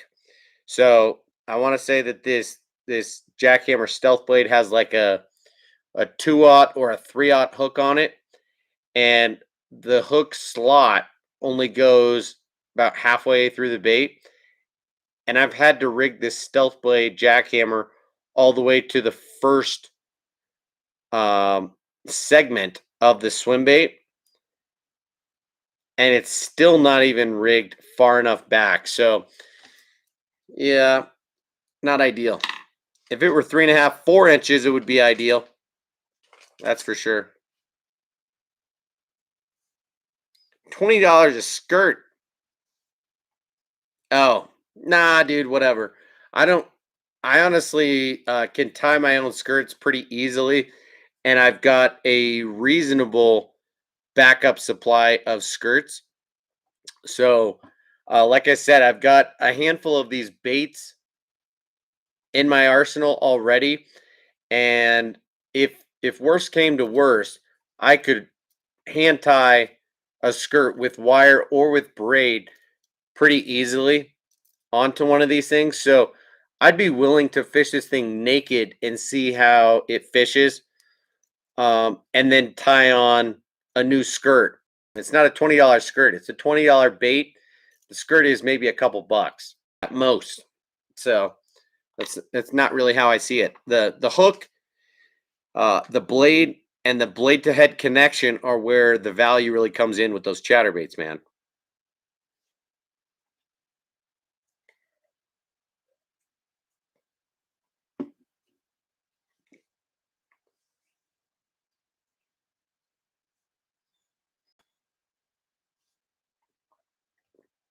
Yeah, baby lobsters. I hear you on that, man. I don't know if I posted a picture on Instagram recently or not. I don't think I did.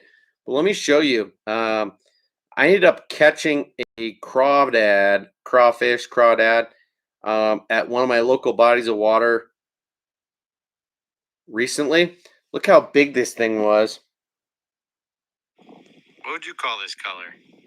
Green pumpkin? Green pumpkin blue? Or like Okeechobee craw? Pretty big ass crawdad. Like a good 5 incher, you know. Uh, Probably gonna post that on Instagram here soonish. But yeah, dude was pretty big. And as you can see right now, this time of year, they're more like a green pumpkin blue, very natural color pattern, not very bright. But earlier this season, there was some brighter blues and some orange colors coming out of them. So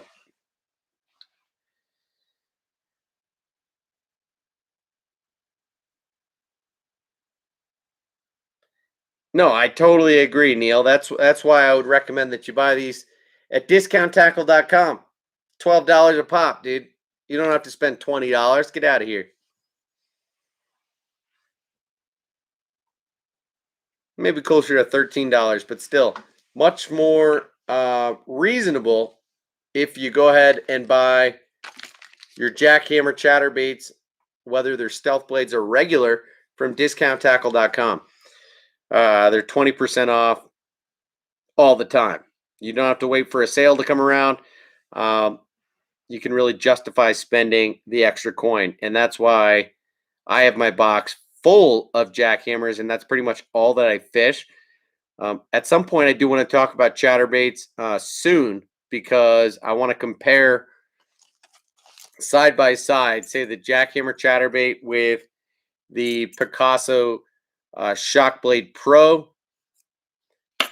And then someone had been asking about the Queen Tackle Switchblade, which is a customizable blade that you can throw on any jig or jig head with a vertical line tie and turn into a bladed jig. And I want to talk about the pros and cons to each one, but I'm going to make that a separate stream because we've been on here for 2 hours and 6 minutes.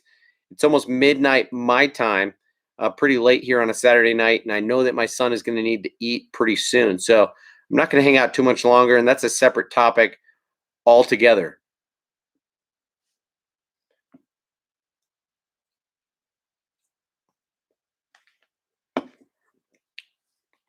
Weird thing here, says Matthew, in Jersey is that we have blue crabs in the same place we have largemouth, and I've seen a largemouth around 3 pounds eat one like nothing. It had to have been soft. Interesting. Yeah, it must have been time of month, but man, that makes me wonder. You know, shit, what's the company? Nico Baits. You guys have got to be familiar with them, right? They make a tadpole and an octopus. They make a crab that is literally like a 6-inch crab in a couple of different colors. Smallmouth Crush had the guy from Nico on his live stream a couple months ago, and their baits are made from like an Elastec style material, heavily scented, and it's pretty good. I gotta say their stuff's pretty good, but I was tempted to get one of those crabs and never ended up pulling the trigger on it. That might be worth giving a look. If you saw a largemouth eat a crab like that, you might want to give it a shot. I don't know what the best way would be to rig one of those things. Probably just a Texas rig on like a Magnum worm hook, like a 6/0, 7/0 EWG style hook. But give that a look, man. I think they sell one to a pack for $6 or maybe upwards of $10. But dude, that would be an interesting thing to try out. I don't know if they sell them in a blue color or not, but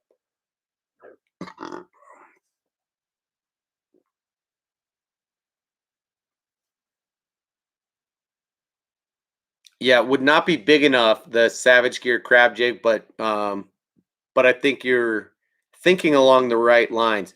Check out that Nico crab bait. It's literally 6 inches. It's a full size crab, dude. Like he admitted on Smallmouth Crush, uh, that most people end up buying those baits as toys for their kids to play with in the bathtub than actual fishing baits, which was hilarious to think about and almost why I ended up getting one. But I didn't pull the trigger when all was said and done. I ended up just getting one or two of their baits off of Amazon that I found free shipping on instead of because I think their shipping cost is relatively expensive since their stuff comes from Japan, if I'm not mistaken.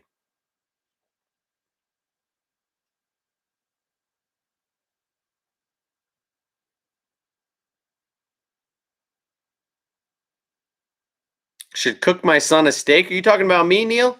My son is 4 months old, bro. He's not even eating mushy fruits and veggies yet, but I cooked burgers tonight for my daughters and my wife, and they were damn good. Solid medium rare, well seasoned. Um, hell yeah, dude. But as soon as he is old enough, I will cook him an awesome steak if that's what you're talking about. Mm.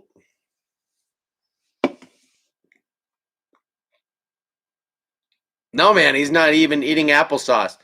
6 months. So in a month and a half, well, like 5 weeks from now, because he'll be 5 months in a week from now. Once he's 6 months, we're going to start introducing foods to him. So that's when we'll start letting him eat fruit. We'll start letting him have avocado and kind of ease into foods. But for now, dude, it's all breast milk. We don't do the formula thing. My wife is a breast milk machine. Produces a ton. She is just like born to have kids. Was born to have kids. She has birthed all three of our children without pain meds, and she has produced a ton of breast milk. So she pumps when she's at work, like tonight, and we've got a freezer full of breast milk in our garage that I thaw and put into bottles to feed my son when I need to. But otherwise, she's got plenty on tap for whenever he needs it. So now we try not to introduce foods unnecessarily or too early with our children, but not even applesauce yet, dude. Soft stuff in about a month. Chase baits make some pretty interesting stuff that I really like, and they're made from a tough material. Dude, we talked about chase bait stuff, and I don't know that many of their baits are made from a tough material, aside from maybe their cross style baits. I know that they make a bait that is pretty damn similar to like this river to sea clacking crayfish. And I don't have any of them, so I can't tell you what material it's made of. But I know that they've got a bait like this that is a crawfish style bait with a jig hook and a weed guard built into it. I just don't know how durable the bait actually is. This one from River to Sea is a hard plastic base and a soft plastic head that comes with a spare head for replacement once it gets worn out. Kind of a cool design here that's got a joint. So it makes for a swimming action and a fleeing crawdad type of action. It's called the clacking crayfish.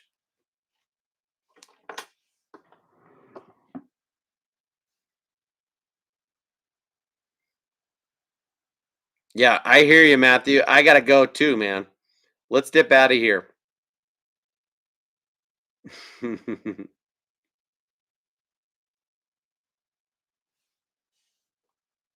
Start putting lettuce in their broth. Oh, Neil, you're hilarious. The rip snorter. Interesting. Never heard of it. Got to check it out. All right, Justin, Neil, Matt, Ron, whoever's in here, guys, appreciate you hanging out tonight. Cheers to you. Have a great rest of your Saturday night and your weekend. I might not see you till next weekend or whenever I see you. I will probably post a giveaway video, though, in the next couple of days. Like you already know, I'm giving away at least this Jackal Cara frog in the glitter Sue or glitter bluegill color, it's called. And a few other baits. I just haven't fully decided which ones I'm giving away. I know tomorrow's the first day of August, and technically this giveaway is for the month of July, but going to be posting a giveaway here on YouTube and on Instagram. Keep an eye out for that. Feel free to enter. Just because you're part of the community or you're obsessed with baits yourself doesn't mean you should feel guilty to enter the giveaway. I would love it if one of you guys won the giveaway. So make sure you enter on Instagram and on YouTube. And hope you have a great rest of your night. Thank you guys for hanging out. Appreciate your support. See you soon.